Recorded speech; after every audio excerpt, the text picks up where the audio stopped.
Good morning, good afternoon, good evening, wherever you may be. I am George Ingram.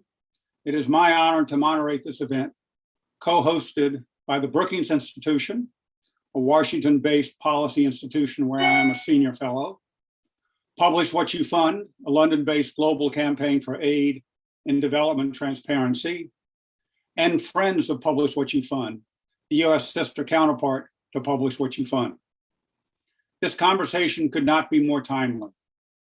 While the topic of data transparency may sound a little obscure, in fact, how much, by whom, for whom, with what results support goes to advancing women's and girls' empowerment is anything but abstract. It is central to the development process. As highlighted 3 weeks ago in the communique of the G7, in its words, we know that we cannot make true progress towards gender equality without robust data and a way to track it over time. Secondly, a week ago, in the $40 billion of public and private commitments to gender equality at the Generation Equality Forum, and by the more than 500 people who've registered for this event. The statement of the G7 puts a fine point on needing how to know whether that 40 billion commitment translates into action and into impact, the need for transparency on the flows of the dollars.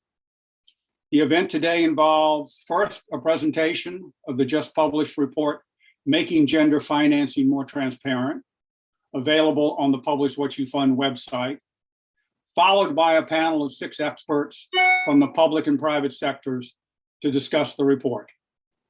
Relevant questions that have been submitted with the registration process will be reflected in my moderation of the panel discussion. The findings of the report, the principal authors of whom are Jamie Holton, Henry Lewis, and Sally Paxton, will be presented by Sally, the US representative of Publish What You Fund and the director of Friends of Publish What You Fund. Sally, over to you. Thanks, George. Let me add my welcome and thanks to everybody for attending the launch of our global report today. And thanks also to Brookings for hosting. This report is the final product of our work on this project. Among our other key outputs were our 3 country studies published this spring. We know there are 2 basic tenets around gender equality that are undisputed. Investments in women and girls are key to accelerating global development and equality, and COVID is causing the progress to be reversed.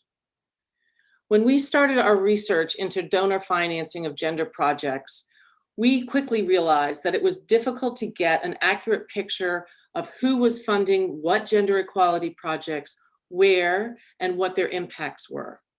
So the question is, how can we know if we are on or off track if we don't know where we are? With the support of Plan USA and Save the Children US, we set out on our gender data journey. There are concrete benefits to better transparency of gender financing data. It can improve allocation, it can improve coordination, it can help identify funding gaps. Learnings about what worked and what didn't become more public, and holding donors to account for their commitments is something else that greater transparency can lead to. Through better transparency, we can stretch scarce resources. There are 3 main points to our approach of this work. First, ODA is important to understanding gender equality efforts, so we wanted to capture those flows. But we also wanted to include the bigger picture of other financial flows. Humanitarian, philanthropic, and DFI resources, notably the 2X Challenge, as well as what partner countries spend through their own domestic budgets. 2, we wanted to start with a country lens. What data is available to country-level stakeholders? What do they need and use? And 3, we also wanted to include a wide range of stakeholders in our research so we could maximize our understanding of different perspectives. At the end of all the research, the consultations, the discussions, and the surveys, we conceptualized our theory of transparent gender financing into three separate but interrelated concepts: data capacity, data engagement, and data quality. All three are needed for effective transparency. There is no point in high quality data, for example, if stakeholders can't use it, don't know about it, and or aren't engaged in the data process. So let me unpack these three concepts. On data capacity, we look at it as access and capacity are really two sides of the same coin. We want to reduce the barriers to access while boosting the capacity of users, especially local stakeholders. Some of the examples of how we can reduce barriers include ensure that access is free, ensure it's in formats that are usable, and maximize the use of filters, which is especially useful given the number of databases and platforms. Understand the formats that are most useful for stakeholders, thinking about also offering simplified versions and infographics and local languages where necessary. The other issue with respect to capacity is funding. Core or unrestricted funding is rare. Our research showed that most of the funding for gender equality comes in the form of specific short-term projects. The result is that there's very little funding to invest in data skills, meaning that data literacy is either lacking or is outsourced to more expensive experts. This is true, especially true for women's rights organizations and local NGOs. The lack of engagement around gender data is a critical problem. While significant efforts and resources are devoted to publishing data, publication is often the only step taken by donors to engage with potential data users. From our perspective, donors need to engage with stakeholders throughout the entire cycle of a project, including in the collection of data and the use of data. Data should be a place to start a conversation with all stakeholders, especially local actors. Data is power, and if we want to really empower locally led development, we need to empower local users with accessible, usable, quality data at all points in the development cycle, from setting priorities, to investment decisions, to implementation, and to evaluation. There are two primary issues with respect to data quality. The first concerns the use of gender policy markers. Gender markers can be very useful filters. Our research concluded, however, that there is a lack of consistent and sufficient use of gender markers. Not all donors use them, and not all donors use them consistently. And the use of gender markers was especially low across DFIs, humanitarian, and philanthropic donors. On consistency, for example, we found different results for the same donor on different platforms. One way to address this is to develop an internal system which links together related databases. Take, for example, Global Affairs Canada. When their staff updates a project on IATI's data, it updates the corresponding OECD CRS data and vice versa. That provides consistency. Second, it's also very difficult to understand why a particular project was marked as it was. Although there is often detailed guidance and criteria for assigning a score, the OECD, for example, has a handbook that provides donor guidance, the underlying donor analysis is rarely available. We think it should be. This would allow users to understand why a particular score is published, who the intended target groups are, what the project objectives are, and what indicators will measure progress. Donors could significantly increase the understanding of their investments to others, including to other donors, if they publish these analyses. And data platforms should facilitate and or encourage the publication of these documents. SDG 5 sets out our global gender equality goals, and these have been reaffirmed as recently as at the G7 and the Generation Equality Forum. Yet despite knowing how important gender equality is to drive progress, we have a real problem tracking what efforts are being made. And we know that progress has been challenged by COVID-19. Gender data on both financing and programming is a critical foundation for progress. With it, we can track, coordinate, reallocate, and learn what's working and what's not, and we can hold donors to account. But we need to improve this foundation. Our report has a number of detailed recommendations, and we encourage all of you to consider and act on them. Importantly, we need to act on the ways that make data accessible and usable to all gender equality actors. Most importantly, though, we need to empower the local partners through active engagement with them and by increasing their overall capacity, as they need to be central to addressing and reaching our gender equality goals. Thanks very much for listening, and George, back to you.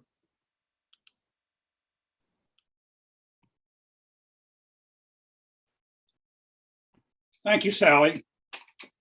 That was a nice, concise, thorough presentation. We will now move to the panel, and first we will talk to Louise Holt. Louise has 2 decades of experience in the Canadian government, serving in Ottawa, Nairobi, and Pretoria in the area of social and economic development.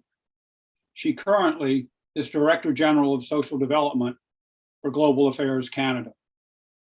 First of all, Louise, congratulations on your consistency in using the gender marker. We all know that Global Affairs Canada has been on the forefront of advancing gender equality and women's empowerment in both foreign policy and development. It is known to have a strong focus on funding women's rights organizations and feminist movements.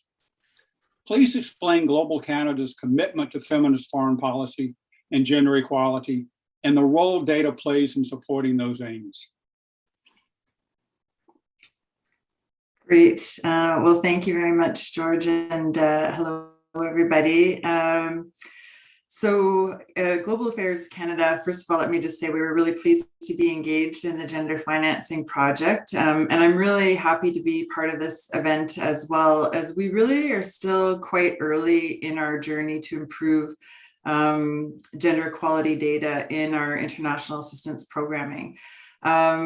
We do, as Sally sort of pointed out, we do recognize that this needs to be done hand in hand with women's rights organizations and feminist movements.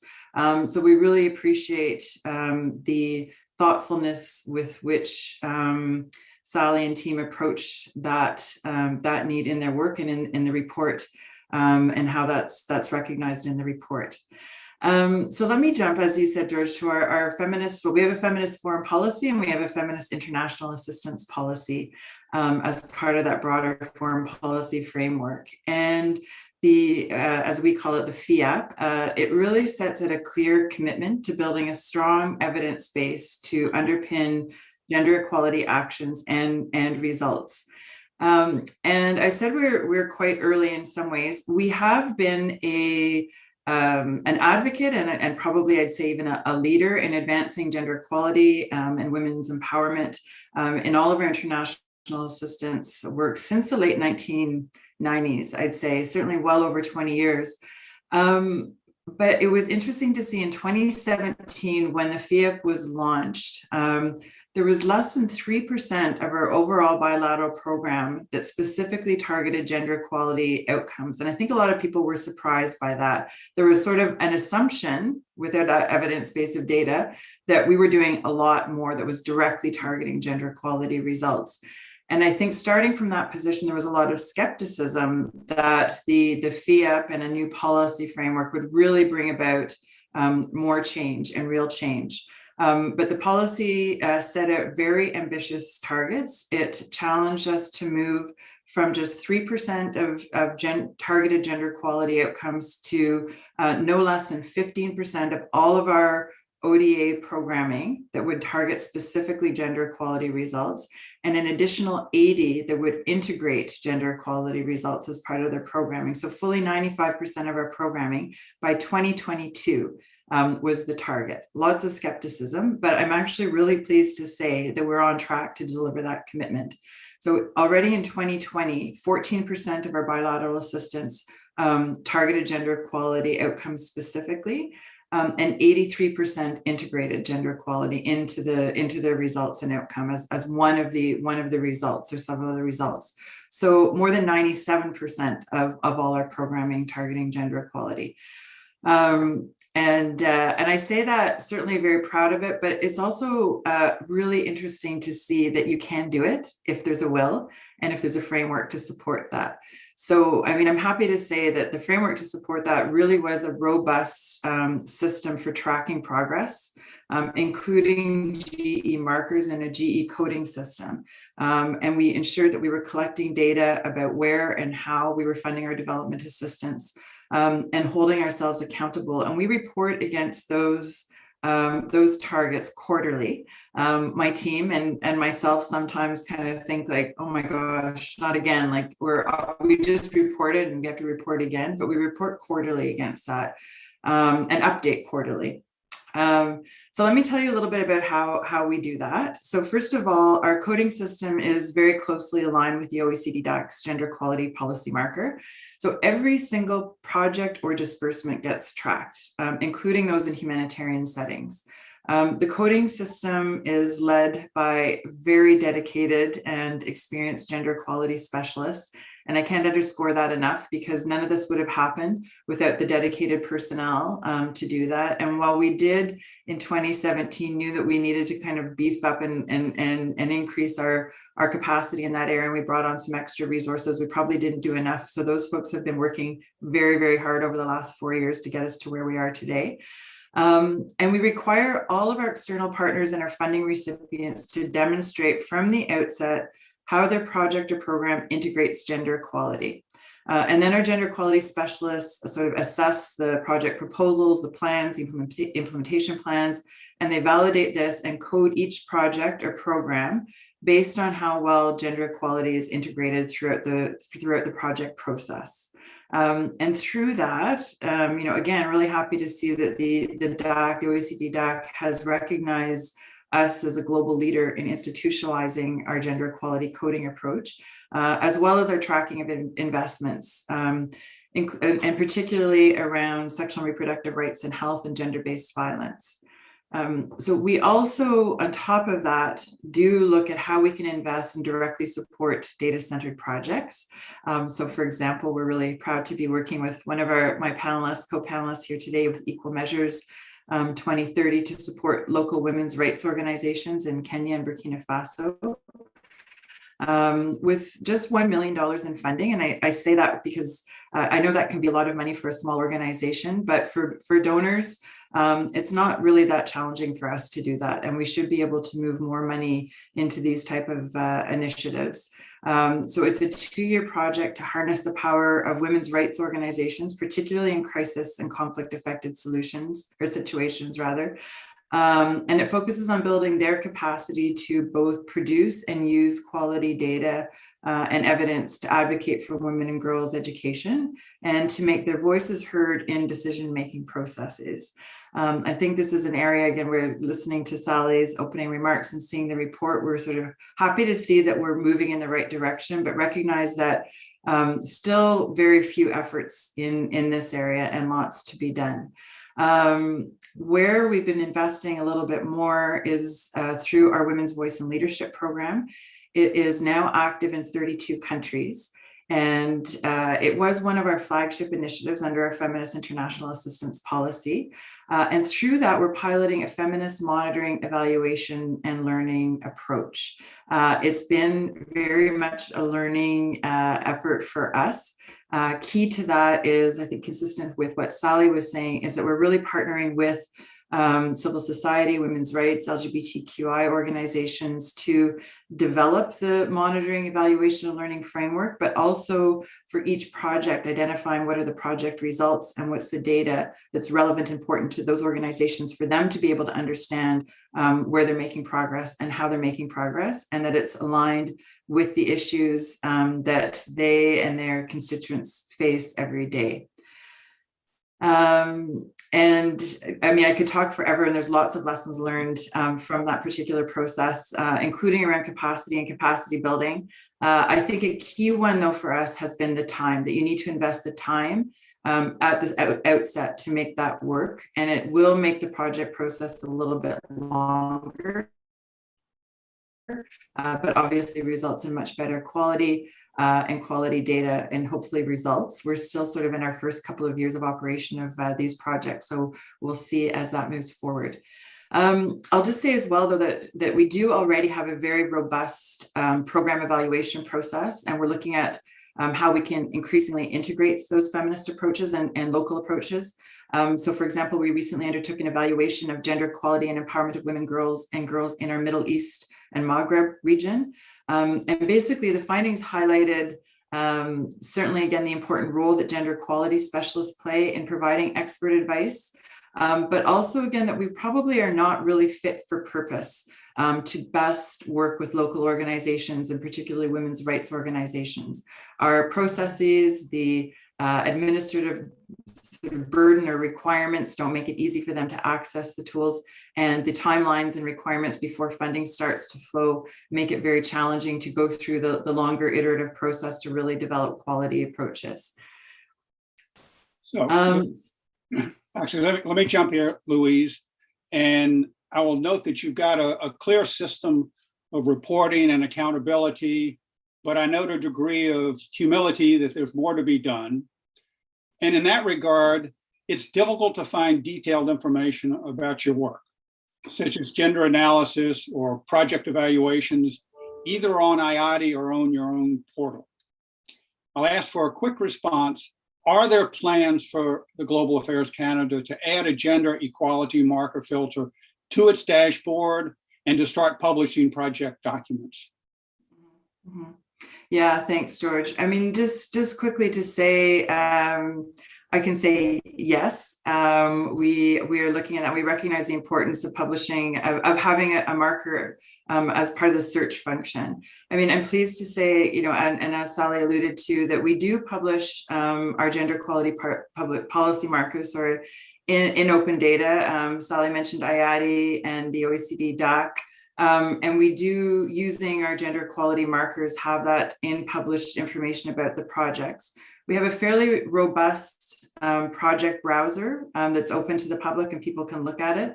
And it does include information, but you're right, it doesn't have as a search function by gender equality, by that marker. So we're certainly see the importance of that and open to looking at that as we improve our project browser going forward.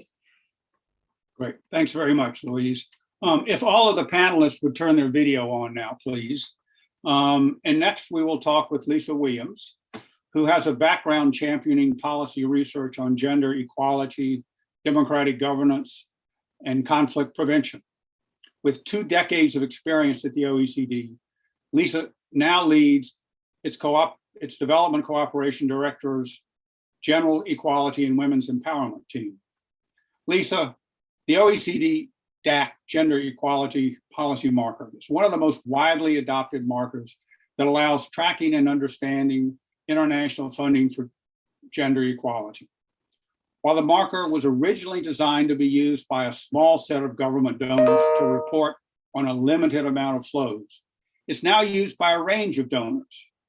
But the report finds that uptake by these groups, such as private foundations, the DFIs, humanitarian organizations, is relatively small. How can the OECD encourage voluntary reporting against the marker by non-DAC members? Thank you very much, George. It's really a pleasure to be here today. And I do have the pleasure of leading the Gender Equality and Women's Empowerment team in our Development Cooperation Directorate. And I would just take 1 minute to say that the Development Assistance Committee is a 30-member committee. And all of the members are reporting against the gender equality policy marker that was developed now in the 90s, so about 20 years ago. And it allows us to tell a certain part of the story about how gender equality investments are being made in alignment with the twin track approach from the Beijing Platform for Action. So essentially to try to align with those commitments that we made so that some of the integration can be seen, and then also we can see what's dedicated to gender equality or targeted to gender equality. As Louise mentioned, Canada has 15% of their efforts targeted to gender equality. I think it's important to realize that this is a political process as well. So the committee, made an agreement on this effort. My team is there, as well as a team that serves the entire process for the creditor reporting system. to help members, countries, but then also foundations, as well as other multilateral organizations. And increasingly now, we've just had a commitment from the development finance institutions at the Generation Equality Forum to take up the gender marker as well. And my team's there to try to serve that group. I think one of the things that we've found over time in using the marker and in this process is that it's extremely important to support organizations to think about how they work internally on applying the marker. So as Louise had mentioned, for Canada, they really have a leading sort of group of specialists able to look through the programming that exists and think about how it actually uses this marker and how it's working internally in their system. So what we found is that it's really important to be fit for purpose as an organization, whether you're a donor organization or whether you're a foundation or a DFI, to really be able to apply the marker. It's relatively simple to look into the sectors and look at the percentage that's being invested, or to look at what you see to be the dedicated efforts on working on gender equality. But it does take some comparison and peer learning among organizations, we find, to be as effective as possible with your internal system. So in the DAC Gender Net, we manage within my team two groups, one on gender equality and women's empowerment, specifically where the senior gender advisors who are dealing with the marker every day convene and compare the ways in which their organizations operate. And then we also run work on ending sexual exploitation, abuse, and harassment. So we have a reference group there focused on those particular issues too. But in the Gender Net, where we really do focus on comparative ways of making change happen, we have also over the years worked with organizations like our fellow panelists who will come up from AWID, where they have an excellent use of the DAC marker and take up the data for financing for women's rights, and have done so over the years really effectively. So we're proud to be able to provide this type of service to researchers, to civil society, to the public, to help with increasing transparency. Now, we absolutely can't reach everyone. It's true that it isn't easy to do the quality control. We provide the data, and then we are there to try to assist to the extent that's possible. Just to give you a little sort of overview of the numbers, around 40 multilateral organizations and banks are currently using the marker itself. More than 40 private foundations are as well. And as I already mentioned and was announced at the Generation Equality Forum, the 2X Challenge is going to be taking up the use of the marker, aligning with their criteria. So that will be an interesting process as well. At the OECD, we also really want to try to make sure that you have the strategic analysis to use these markers. So in the team, we're focused very much on how can we make sure that you understand what investments exist and where the gaps lie. Obviously, today, what we see is that 45% of official development assistance, for instance, is being invested in gender equality, 5% of that dedicated to gender equality, and the rest mainstreaming or integrated into other sector areas. And what we're able to do now more and more is to provide strategic analysis in thematic areas. So I'll put it in the chat, but we've released a piece that is an analysis of different areas. So looking at women, peace, and security investments, looking at investments in programming on ending violence against women and girls, looking at women's economic empowerment and the other sort of action coalitions process that was set up for the Generation Equality Forum. We created a short piece that gives you some of the strategic analysis. We also provide donor profiles and a ranking of donor efforts. So this, again, it's on the investments. And you can see the levels of investment in the top 5 countries and the rest that are listed on a regular basis annually. And then we are working right now on a guidance handbook that we feel will be important for the entire community. That will start really with the DAC donors themselves about being fit for purpose to deliver on gender equality in the Development Assistance Committee, thinking about how their practices can be improved. And we'll think about institutional arrangements and have a section on financing for gender equality that addresses, the potential for everything from civil society organizations' efforts and women's rights organizations' efforts and how to better support them institutionally, all the way through to how is it that we can be thinking about blended finance arrangements also for gender equality. And we're trying to promote learning between the communities working on financing and on gender more specifically, so that there is a better sort of quality of conversation. So starting to think about some of the things that this report that Publish What You Fund and that has produced and what Sally has recommended. Finally, one of the key points I think I'd like to make is that our team is very much considering ways to help with the accountability framework as we go forward around the commitments from the Generation Equality Forum. And we would really see that it's time for us to have thinking discussions like this one and others, and we'll be happy to convene those kinds of efforts in the future, along with partners here and others as we think about how to use some of the markers we have, some of the data indications that we have in an effective way to create an accountability framework. So I think with that, George, I'll stop there, and I'm sure there may be other questions that you may have, but thank you very much. Lisa, thank you for starting off your comments, noting that getting people to use the marker is not just a technical issue, it's a political issue too. And I think that's the aspect of it that too often we forget about. This new report joins a 2019 OECD peer review and other studies in saying that the current reported gender marker information doesn't provide for the public to understand why and how donors have assigned the gender marker scores that they have to various projects. How can the OECD work with donors to get this information out there, to get them to publish this data, this critical information? So I think for the moment, our focus has not been so much on pressing donors to publish that information, but rather to compare the ways in which they're operating. So as I mentioned in my initial points, what we do is we meet annually, and we also provide workshops to donors individually on, comparing the ways in which internal systems are set up to deliver on the marker. So there are definitely some stronger countries that are really able to have a cadre that's looking through programming and able to identify when it does end up dedicated to gender equality, and to actually pressure organizations to make more donor aids dedicated to gender equality. And there are others that have weaknesses and have much that still needs to be changed. And I think the role of the Development Assistance Committee is to create that peer pressure and that work collectively and collective action among the members to compare their learning and then, push ahead. So I think some of the more effective ways that we can be helpful will be through the guidance that we're developing, and also eventually updating our handbook, but really developing this guidance on what it is to be fit for purpose to deliver on gender equality. And in this effort, we compare, how it is that the donors are set up to use the marker more effectively for policy change. We really think the most important thing is to think about the strategic policy areas where we want to see more and where we want women and girls to be better empowered going forward. Great, thank you, Lisa. Tenzing Dolker.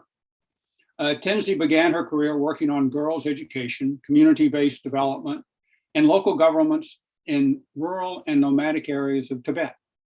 She currently is located in Chicago, where she's a feminist advocate and researcher at AWID. So Tenzing, for those of us, including myself, who are not that familiar with AWID's work, what is its work, what's its mission, and how does this project and AWID's work complement each other and reinforce each other? And thank you for being with us today. Yes, thank you. Thank you, George. Hello, everybody.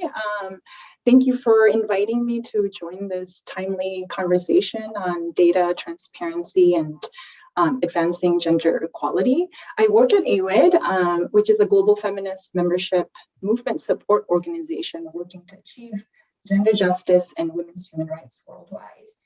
Particularly, I work for the Resourcing Feminist Movements Initiative, which shines a light through our research and advocacy on the current funding ecosystem, which range from autonomous resourcing and mobilizations to more formal funding streams. Through our research and analysis, we examine how funding practices can really, truly, and meaningfully better serve women's rights, gender justice, and feminist movements. And I personally coordinate AWID's flagship research project, Where's the Money for Feminist Organizing?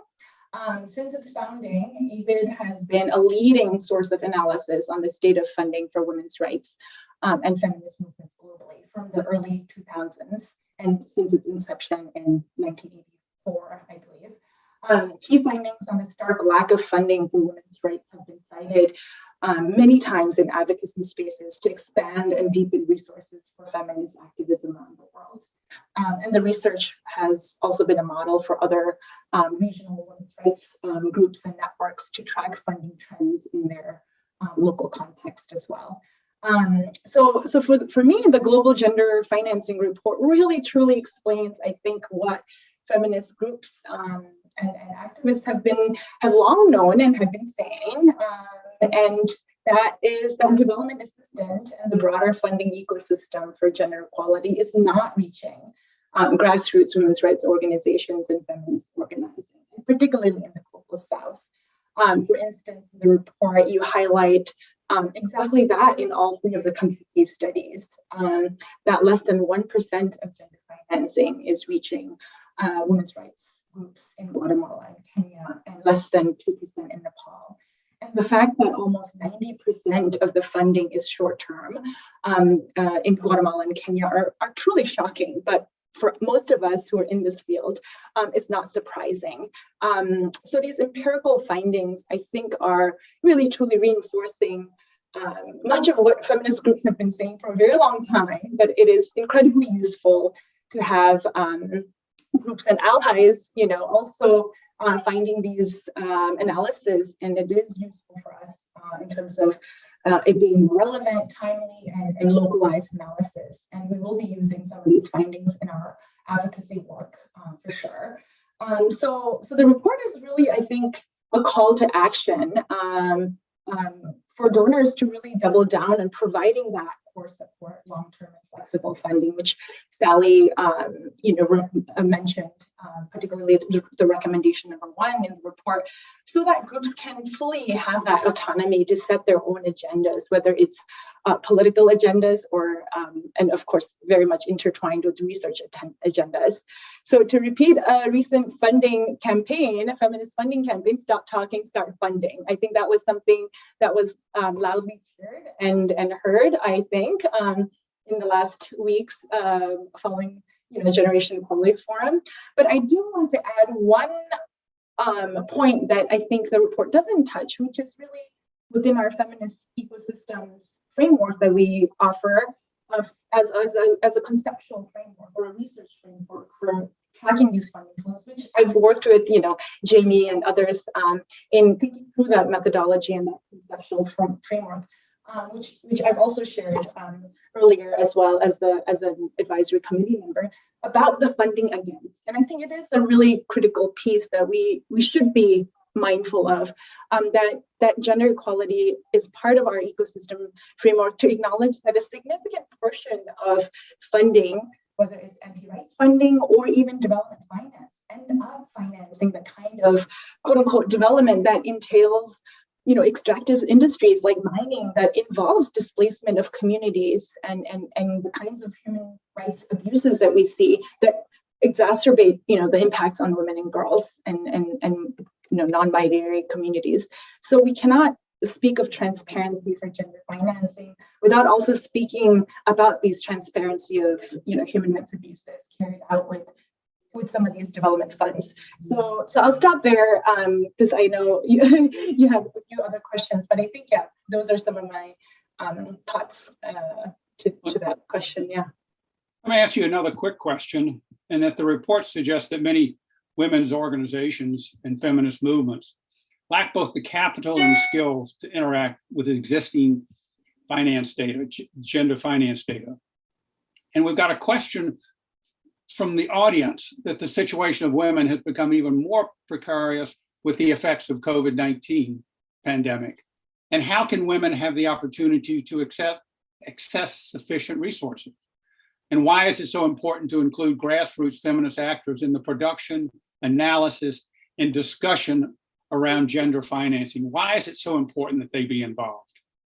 Yeah, and I think, again, more and more sort of empirical research findings show that the autonomous mobilization of feminists in the communities and the grassroots is truly a critical factor accounting for a policy change, especially when it's around gender equality. Not political parties or women in government or even factors like national wealth. So it is not only a matter of, I think, politics of sort of inclusion per se, but really around policy effectiveness, transparency, and accountability, sort of the building blocks for a functioning democracy. And now with recent sort of announcements and pledges for over $40 billion committed to gender equality and women and girls, I think it is really critical that funders, of course, follow through and share where their money is going, when, to whom, what amounts. But I think funders should also be truly accountable to feminist movements who ensure that that demands for gender equality and transformative intersectional justice are kept alive for the long haul and generationally. And so feminist movements, I think, will continue to speak loudly and demanding that these new funding commitments are directly reaching grassroots feminist groups in the global South, and that it is not just doing business as usual, doing development as usual, which I think many of us in the sector is very familiar with the kinds of failures the development sector has brought for local communities. So I think it is truly critical. And I think Sally also mentioned a quote of a Guatemalan feminist activist that being transparent is not just sharing power, not just sharing information, but truly about sharing power. And I think that's what transparency for me boils down to, is that sharing power, letting go, compromising. And that connects to sort of who sets the research agenda, who sets that, who has the resources and the privileges to sit and even conceptualize research questions in the first place, and on whose terms. And for many local feminist groups, I think working on data research would be considered an incredible privilege, because so many communities and activists are getting displaced, criminalized, assaulted, and many times just merely trying to survive, especially in the context of COVID. So we have to truly be honest, I think, about how and when is data first in alignment with the political projects at the grassroots for feminist organizations. And for me, the data from the report is incredibly powerful. And thank you for the team for working so hard over the last year and a half to doing that, to shine a light on the problem of the lack of funding. But I would also, bring in that political element, which I think George and Sally both have mentioned, is that that question, and in addition to sort of the capacity and the skills and sort of the operational pieces, right? And so how can we be really honest about the problem of lack of data versus whether the problem is a lack of political will, and how do we create these spaces to build that political will? And so I think, and in those cases, I think data might not necessarily help us if we're not facing the actual political opposition and obstacles to feminist agendas in the first place. So I think these are much deeper conversations that I think all of us who care deeply about gender equality should be having. And I look forward to doing that. So thank you for also including David and inviting us. Lindsay, like Lisa, you've noted that a lot of this eventually comes down to power and politics, and particularly political will. So I'd like next to turn to Michelle Similis. She has a range of experience in development, from prior positions as a senior committee staffer in the US Congress, in the foundation and NGO world, and a prior stint at USAID. She recently joined the Biden administration's senior policy position at USAID as assistant to the administrator for the Bureau of Policy Planning and Learning. Michelle, President Biden's budget request for 2022, gender equality is a strong priority and includes ending gender-based violence and supporting survivors, expanding access to family planning, healthcare services, and increasing worker protection against discrimination based on gender identity, and sexual orientation. How will the government's agenda for gender equality be implemented by AID, and how will data fit into that picture? Well, George, I want to say thank you so much for hosting this event, and I want to thank Sally and her team at Publish What You Fund for publishing this report. I am new to USAID in this role in PPL, and I'm just learning in depth about these issues around data and how they work, and what USAID has been doing. Let me just start my comments with but a few thoughts based on your question. First of all, I think the Biden-Harris administration has demonstrated that we have a strong commitment to gender equity and equality at home and abroad. The new executive order that established the White House Gender Policy Council sent that message, I hope, to everybody. And USAID will be working with that council to do a new gender strategy as well as update our own. I also want to just highlight in that budget proposal that there was a new gender equity and equality action fund. And going back to some of Sally's comments about what happened having just standalone money that is focused on these issues, I wanted just to say that that money is actually very much standalone money on these issues. And we are really proud to say that that will be funding that will advance gender equity and equality globally by promoting programming of all sorts, women's economic empowerment, GBV, other things. So just look to that fund, which I think will be an important new addition to the USG toolkit on these issues. As you know, USAID has been working for a long time to apply a gender lens to our digital data collection. We're one of a group of donors supporting the UN Women's Women Count program, which increases the capacity of government statistics offices in over a dozen countries to gather gender data. We're really proud of that project. And we heard at the Gender Equality Forum a new call for gender data. So we're working internally, and we have a new gender data activity, which will be conducting an internal and external analysis of our network to determine recommendations and best practices related to gender data within USAID, especially as it relates to digital access issues and infrastructure issues. I would also just say that we will also continue to try to close the digital divide through projects like the Women Connect Challenge, which directly confronts the social barriers and identifies solutions to make sure that women have access to digital tools. So just say these are just a few examples of the things that we're doing. We are very committed to this issue. Our team has been working for a long time with some of the folks on the screen here, and we look forward to next steps. Nice to hear what, in response to a couple of others, that you've got the political will to move ahead in this area. An important finding of the report is that many gender equality stakeholders, including some donors' own staff, seem to lack the capacity to engage with stakeholders to utilize quality gender financing data. The report finds that especially grassroots organizations and national NGOs are often unaware of the data that donors like USAID report. As a donor, how does AID encourage conversations with local partners around data to assist in the design and implementation of gender programs? And what are AID's plans to increase local ownership?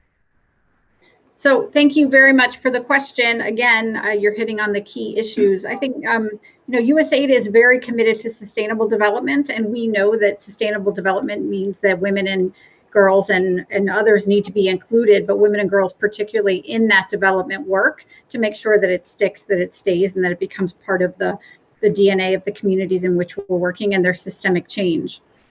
We also know that that development needs to be built on local priorities, knowledge, expertise, lived experiences, and we need to build the capacity of those NGOs that we work with to be able to do that. So USAID does a lot of work around localizing our assistance, and that will become more of a priority for the new administrator. Administrator Power is very committed to working with local organizations, helping give them the tools and the capacity, the knowledge, pulling the knowledge out of them that they probably don't even know they have about how they could use this data and make that happen. So we know that we need to address those traditional power dynamics that exist out there, but having the data available, making sure that donors like us and the Canadians and others are prioritizing this will make sure that people understand it's something we need to focus on. And I just want to thank our OECD colleagues for all the collaboration we have with them on this issue, because it's really important that there are standards that we all can sign on to and work on together. I just want to also say that, as part of the G7 process, there was an announcement of a new initiative, which we're calling the Build Back Better for the World Infrastructure Partnership. And that will be a really important opportunity for us to take advantage of, because it focuses on 3 key areas: global health, climate, and digital, all of that infrastructure work has to be done with a gender lens, and the needs of women and girls need to be taken into account as that project is initiated. I just got off a call with my G7 colleagues talking about how we need to make sure that that is really based in good data, good information. And this is a way also to make things sustainable, right? Because our local partners will be focused on it. I also just want to highlight our new partners initiative. As I said earlier, we've been working across administrations to make sure that we have new opportunities for local partners. And the new partnership initiative was initiated during the last administration, and we're proud to continue to support that, as well as the targets to work with local organizations and additional women and girls that are set through PEPFAR. Finally, maybe just a mission level example always makes the conversation a little more interesting. And in Nepal, we have a civil society accountability project, which works with media and women's rights organizations there to strengthen their analysis of the gender data that's available, the budgets and expenditures, how that impacts women and girls, and then advocate with local governments and the central government to make sure that they're sensitive to gender needs. So we're really happy to be supporting that. There's a whole set of work that we do that is both printed and online. We're increasing access, and this has been particularly important during the COVID pandemic when people have had to do things online. So I'm going to stop there and turn it over back to you. Thank you, George. So Michelle, a last quick question to put something on what sounds like a very full plate already.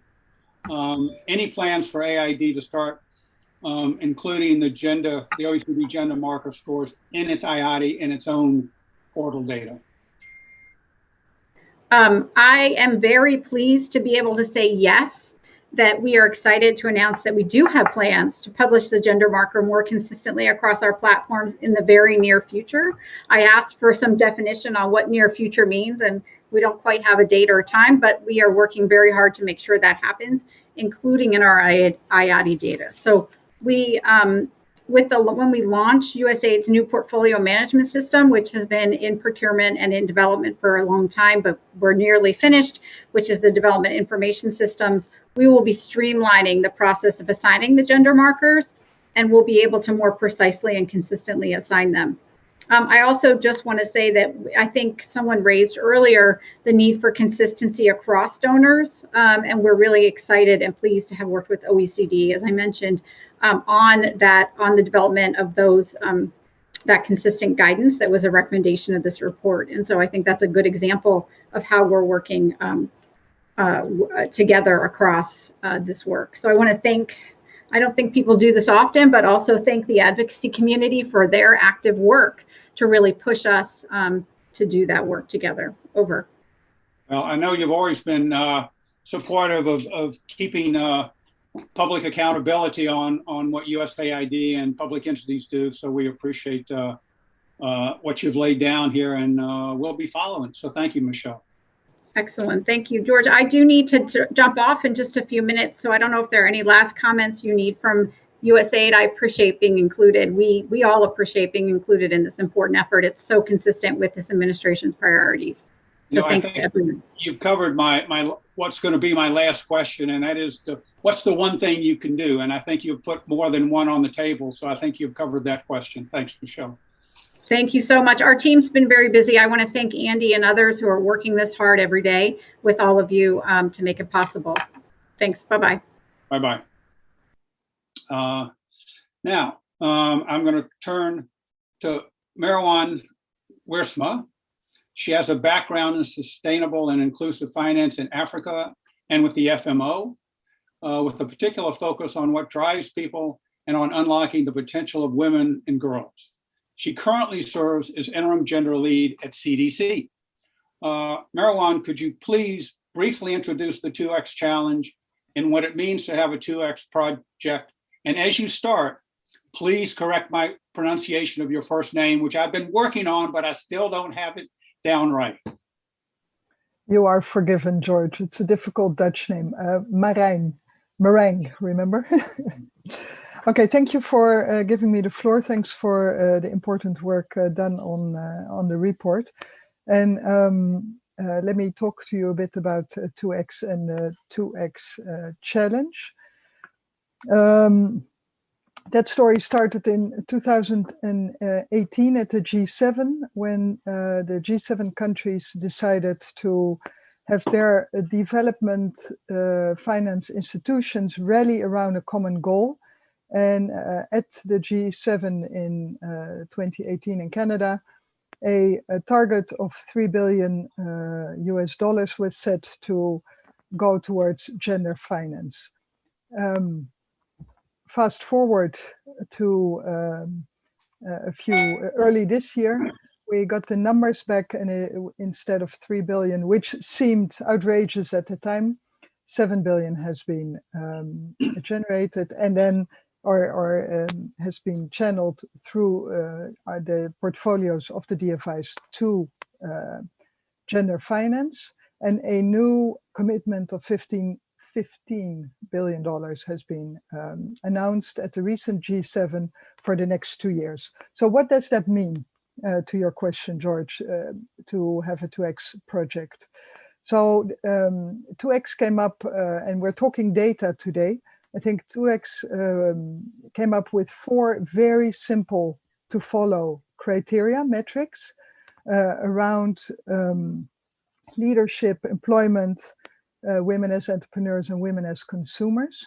And there's a simple rationale, and you can find it on the 2X Challenge website. I understand if I share in the screen, participants won't particularly see it, but look it up, 2xchallenge.org, and then the criteria.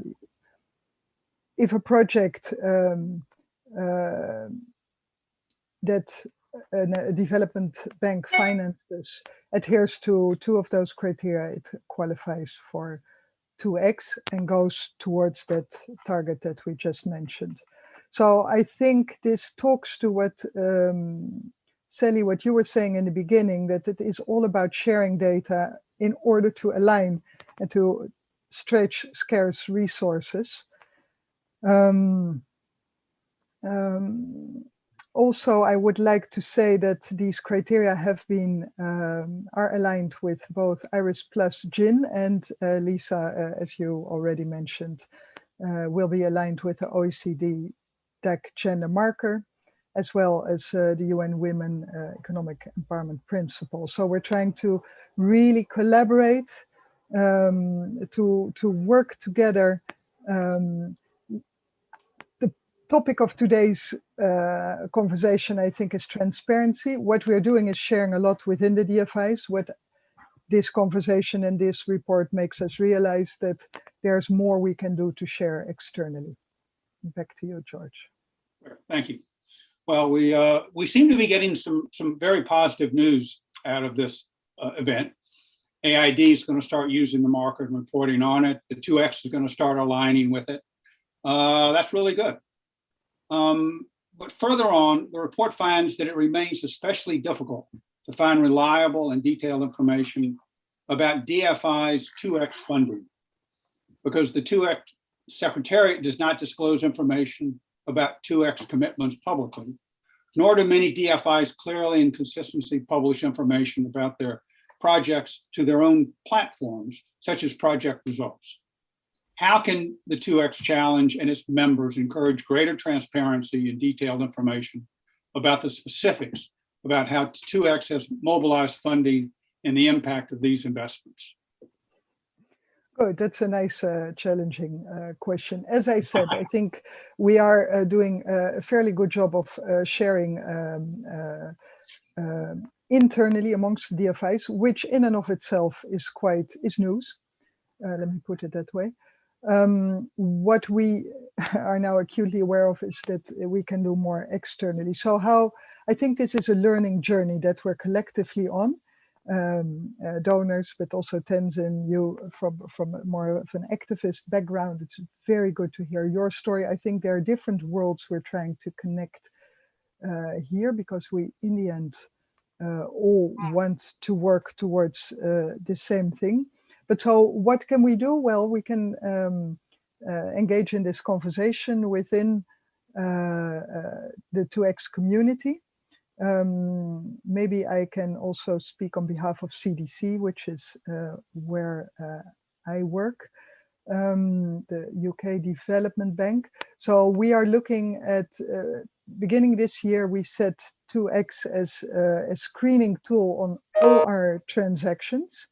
And we are exploring a 2x target. And once we feel comfortable with what we can actually commit to and have it be a stretch target, but also be achievable, we will start to communicate externally. So this is what, from a CDC perspective, we are now exploring. And this is definitely a conversation that we will have going forward within the 2X steering committee. Right. Well, that's good to hear. And thanks for sharing that information with us. Next, we will go to Amanda Austin. She is head of policy and advocacy at Equal Measures 2030. She's focused on fostering feminist program partnerships to better access, understand, and use gender data to transform policy and investment for girls and women in their diversity. So, Amanda, the report suggests that there is currently a lack of engagement and coordination between donors, donor platforms, and local actors in feminist movements working on gender equality. Tell us a little bit about Equal Measures' mission and work, and how this new research supports your mission. Thanks for inviting me today, George. It's a pleasure to be with all of you. Equal Measures 2030 is a partnership, a collaboration of national, regional, and global leaders and organizations from feminist networks, civil society, international development, and the private sector.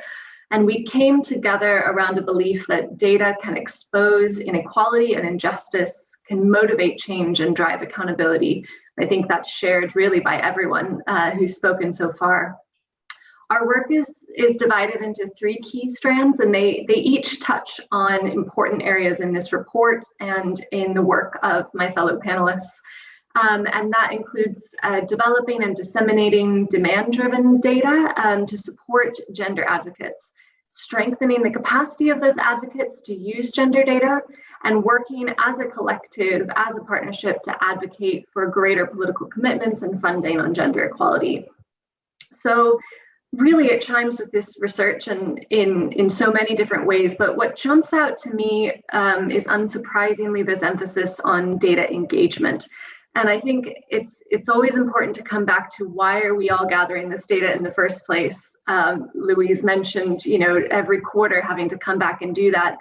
And I think it can be easy to forget that, of course, we're doing that not so that it can sit on a shelf or so it can sit in a report, but so that it's used, it's useful.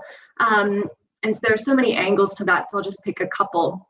And I think one of them that really jumped out to me from this research is really working with data users from the start to design the data collection processes, to choose the research questions. And my friend and colleague Tenzin really touched on this, that's again coming back to a question of power.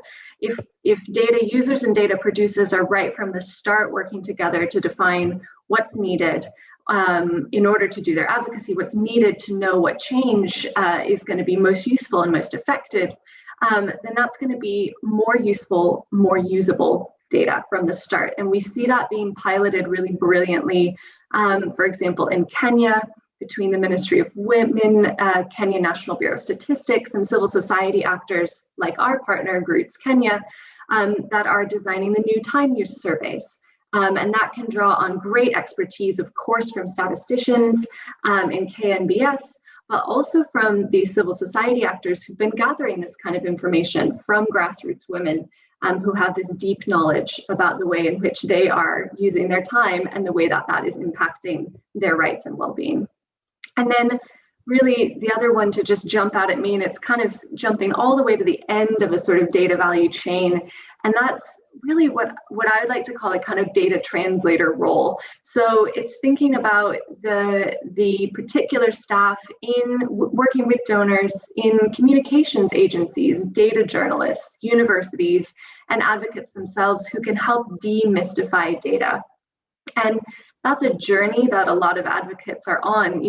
We've been working on this with our partners in Kenya and Burkina Faso through the project that Louise Holt mentioned, as well as in our 6 other focus countries. And from these gender equality advocates, we know the desire to use data is there, the desire to unpack it, to visualize it is there. But sometimes what we really need is just some support in order to demystify that giant spreadsheet, to try to understand what is the key stat here, what is it trying to tell me, and how can I package that up in a way that's going to be compelling to a policymaker I'm trying to influence or engage, or the general public that I'm trying to get to understand more about what this means. And I think that's a really key part of this data engagement chain that the report is talking about. I would also add about your organization that the website has a trove is a treasure trove of data on gender equity. I came across it last year when I was writing a report, and I was very fortunate to find it and to use it. So thank you for that data on gender equity that you've got up there. So last week's Gender Equality Forum, public-private organizations made a range of commitments on investing in gender data and feminist movements. Delta in our audience makes the point of, where's the accountability? Too often organizations make these commitments, but there's no mechanism to track whether or not they're fulfilling those commitments. What steps can international donors and data platforms take to engage local actors through the data cycle and to increase accountability? Thanks for that question, George, and to Delta for raising this, and also for referencing our Gender Advocates Data Hub, George. I'm really glad that was such a helpful resource for you as well. You know, accountability is such a tough sticking point, and I was delighted to hear our colleague from OECD mention that perhaps you're going to be engaging in this accountability work stream, because the honest answer is we don't know yet how that's going to work for generation equality. But I think for me, one of the big questions for accountability is always whose voice is counting when we're deciding whether progress is happening or not. We've got big data sets collected on the data platforms that have been discussed today by the UN, by the ones that Equal Measures 2030 uses for its SDG Gender Index. And these are really powerful bellwethers, but I think for true accountability, they have to be complemented by perspectives from those who are closest to the action, closest to that impact, who are really seeing day by day, week by week, winds of change or backlash. And that's why Equal Measures 2030 was really thrilled to launch with Arrow, FemNet, Equality Fund, CREA, and IWDA, a collective commitment to explore a new pulse survey of feminist movements.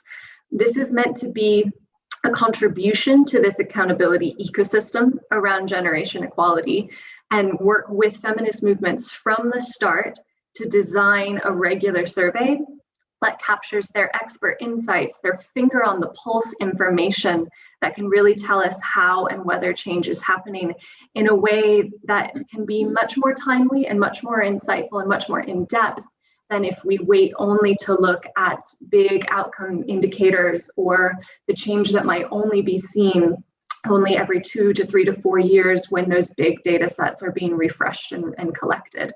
So I think this coming back to who are we trying to be accountable to and whose voices are we listening to is crucial in that.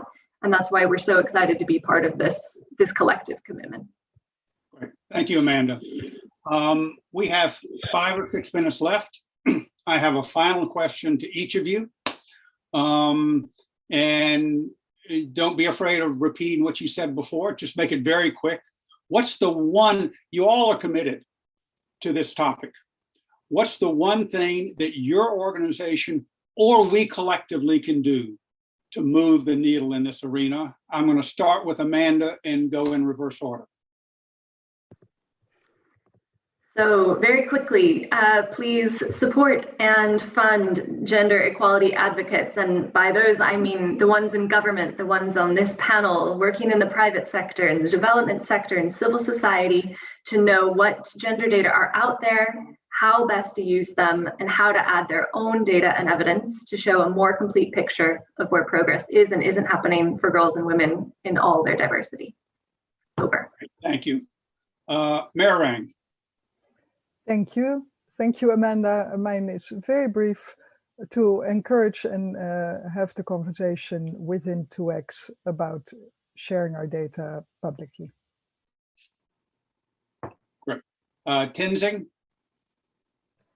Yeah, I would just reiterate just centering grassroots women's rights organizations, feminist organizations, gender justice organizations from the conceptualization period all the way to the implementation and start early and think about, really bringing them on board and not assuming that they're also ready to be on board and really kind of building those trust and relationships in the long haul and not sort of, on the whims of the political moment, but really intentionally kind of prioritizing that.